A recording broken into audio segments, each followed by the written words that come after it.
आज आपण बघणार आहोत उपासाची भगर। त्यासाठी लागणारे शेंगदाणे खमंग भाजून घ्यायचे आहेत। शेंगदाणे बघा कसे खमंग भाजून झालेले आहेत, हे आपण काढून घेऊ।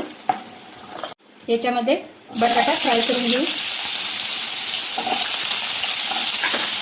बटाटा स्वच्छ धुवून पिळून घेतलेला आहे। बटाटा लवकर शिजून यायसाठी आपण थोडंसं मीठ टाकू। बटाटा छान भाजून झालेला आहे। आता आपण याच्यामध्ये मोहरी तडतडली की जिरं, मिरची, कढीपत्ता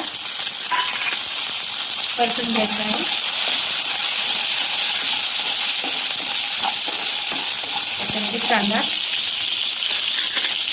कांदा पण मऊ होईपर्यंत परतून घ्यायचा आहे।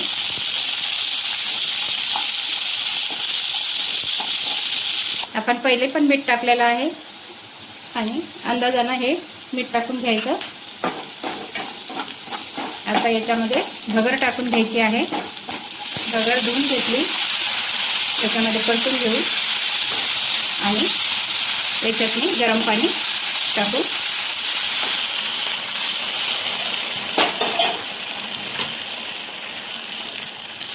पाणी टाकून घेतलं, याच्यावरती झाकण ठेवून शिजून घेऊ। आपली भगर रेडी झालेली आहे।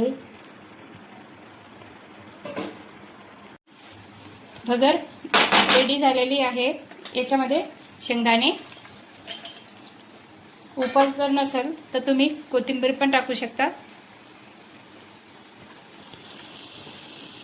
तुम्हाला रेसिपी आवडली असेल तर तुम्ही शेअर, लाईक नक्की करा।